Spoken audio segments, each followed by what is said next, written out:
498 പോലെയുള്ള നിയമങ്ങൾ ചെറുക്കന്റെ വീട്ടുകാരുടെ മുകളിൽ ചുമത്തുമ്പോൾ അവിടെ ഒരു അമ്മയും പെങ്ങളും ഉണ്ടെന്ന് മറക്കരുത്. സ്ത്രീധനം വാങ്ങുന്നത് തെറ്റാണെന്ന് പറയുന്ന നിയമവും വിവാഹ സമയത്ത് അളവിൽ കൂടുതൽ സ്വർണ്ണാഭരണങ്ങൾ ഇട്ടുവരുന്ന വധുവിനെ കാണുമ്പോൾ നിശബ്ദത പാലിക്കുന്നു. വിവാഹ സമയത്തെ പിതൃസ്വത്ത് കേസ് വരുമ്പോൾ സ്ത്രീധനമായി മാറും. തുല്യനീതി എന്ന് പറഞ്ഞ് മുറവിളി കൂട്ടുന്ന പലരും കോടതിയിലെത്തുമ്പോൾ സ്വന്തം നേട്ടങ്ങൾക്കായി നിൽക്കുന്നു. ഞങ്ങൾ സ്ത്രീധനത്തിനെതിരാണെന്ന് പരസ്യമായി പറഞ്ഞ് ജീവിതത്തിലേക്ക് വരുന്ന പലരും ഡിവോഴ്സിലേക്ക് എത്തുമ്പോൾ പുരുഷന്റെ കയ്യിലുള്ള സ്വത്തിന് കണക്ക് പറയുന്നു. കല്യാണശേഷം പുരുഷന്റെ പേരിലുള്ള വീടും സ്ഥലവും സ്ത്രീക്ക് അവകാശപ്പെടാവുന്നതാണ്.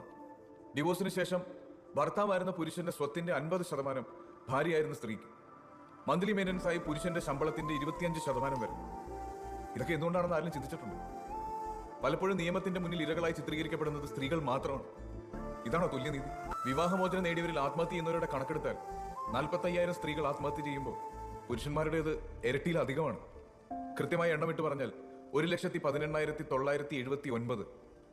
കാലം മാറിയതറിയാതെ ഇരുട്ടിൽ തപ്പുന്ന നിയമവും നീതി ദേവതയും. അതൊക്കെ തന്നെയാണ് നമ്മുടെ പ്രശ്നം. സ്വപ്നം കാണുന്ന ജീവിതം ജീവിക്കാൻ എല്ലാവർക്കും അവകാശമുണ്ട്. പക്ഷെ അത് മറ്റൊരാളുടെ സ്വപ്നങ്ങളെ തകർത്തുകൊണ്ടാവരുത്. ആഗ്രഹങ്ങൾക്ക് വേണ്ടി പോരാടണം. പക്ഷെ ആ പോരാട്ടം എവിടെ തുടങ്ങണം എന്നുള്ളതാണ് പ്രശ്നം.